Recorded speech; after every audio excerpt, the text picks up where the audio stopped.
നിങ്ങൾ ഇതുവരെ ഈ ചാനൽ സബ്സ്ക്രൈബ് ചെയ്തില്ല എങ്കിൽ ഉടൻ തന്നെ സബ്സ്ക്രൈബ് ചെയ്യൂ. പുതുപുത്തൻ സീരിയൽ സിനിമാ വിശേഷങ്ങൾ അപ്പോൾ തന്നെ നിങ്ങളുടെ മൊബൈലിൽ ലഭിക്കുവാൻ അടുത്തുള്ള ബെൽ ഐക്കണും അമർത്തൂ.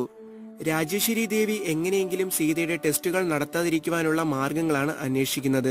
ഉടൻ തന്നെ ഹോസ്പിറ്റലിലുള്ള കല്യാണിന്റെയും സീതയുടെയും അടുത്തേക്ക് പോകുന്നു. രാജേശ്വരി അവിടെ എത്തുമ്പോൾ തന്നെ ഹോസ്പിറ്റലിൽ നിന്നും പുറത്തേക്ക് വരുന്ന സീതയും കല്യാണിനെയുമാണ് കാണുന്നത്. കല്യാണിനെ കണ്ടയുടൻ ഈ ഹോസ്പിറ്റലിൽ വേണ്ട മറ്റൊരു ഹോസ്പിറ്റലിൽ കൊണ്ടുപോകാമെന്ന് രാജേശ്വരി ദേവി തന്ത്രപൂർവ്വം പറയുന്നു. എന്നാൽ എല്ലാ ടെസ്റ്റുകളും ഇവിടെ ചെയ്തു എന്ന് കല്യാൺ പറയുന്നു. ഞെട്ടിത്തെറിച്ച് രാജേശ്വരി സീതയെ നോക്കുന്നു. 2 ദിവസം കഴിഞ്ഞ് റിസൾട്ട് കിട്ടുള്ളൂ എന്ന് സീത രാജേശ്വരിയെ നോക്കി പറയുന്നു. 2 ദിവസത്തിനകം സീതയുടെ പ്രശ്നമെന്തെന്ന് അറിയാൻ കഴിയുമെന്ന് കല്യാൺ പറയുന്നു. രാജേശ്വരി കല്യാണിനോട് ഓഫീസിലേക്ക് പോകാനും സീതയെ രാജേശ്വരി ദേവി വീട്ടിലേക്ക് കൊണ്ടുപോകാമെന്നും പറയുന്നു. കല്യാൺ ഓഫീസിലേക്ക് പോകുന്നു. രാജേശ്വരി ദേവി വീട്ടിലേക്ക് പോകും വഴി സീതയുമായി സംസാരിക്കുന്നു. യൂട്രസ് ഇല്ല എന്നുള്ള കാര്യം അറിഞ്ഞാൽ അതിനെക്കുറിച്ചുള്ള ഭവിഷ്യത്തിനെ കുറിച്ചും സംസാരിക്കുന്നു. രാജേശ്വരി ദേവി വീട്ടിലേക്ക് പോകും വഴി സീതയോട് സംസാരിക്കുന്നു. യൂട്രസ് ഇല്ല എന്നുള്ള കാര്യം കല്യാൺ അറിഞ്ഞാലുള്ള ഭവിഷ്യത്തിനെ കുറിച്ച് പറയുന്നു. തന്ത്രപരമായി മാറി നിന്നുകൂടായിരുന്നു എന്നൊക്കെ സീതയോട് ചോദിക്കുന്നുണ്ട്. കല്യാൺ ചോദിക്കുമ്പോൾ എന്തായാലും ഞാൻ ആ സത്യം തുറന്നു പറയും എന്ന് സീത.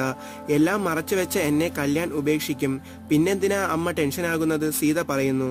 അതിനു കാരണം കല്യാണിന്റെ മനസ്സ് താളം തെറ്റുമെന്നത് എനിക്ക് സഹിക്കാൻ കഴിയില്ല. രാജേശ്വരി ദേവി പറയുന്നു. റിപ്പോർട്ട് കല്യാണിന്റെയും കയ്യിലെത്തില്ല. കല്യാണിന്റെ മാത്രമല്ല മറ്റാരുടെയും കയ്യിൽ റിപ്പോർട്ട് എത്തുകയും സത്യമാരും അറിയുകയും ഇല്ല എന്ന് സീത രാജേശ്വരി ദേവിക്ക് വാക്കുകൊടുക്കുന്നു.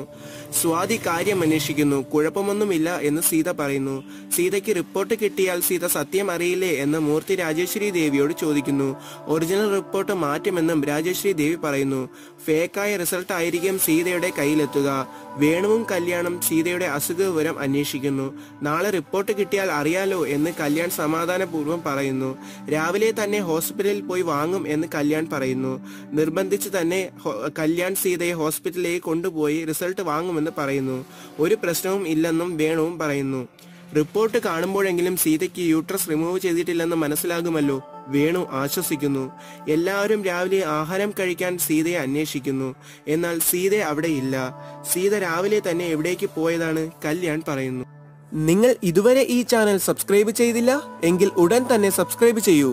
പുതുപുത്തൻ സീരിയൽ സിനിമാ വിശേഷങ്ങൾ അപ്പോൾ തന്നെ നിങ്ങളുടെ മൊബൈലിൽ ലഭിക്കുവാൻ അടുത്തുള്ള ബെൽ ഐക്കണും അമർത്തൂ.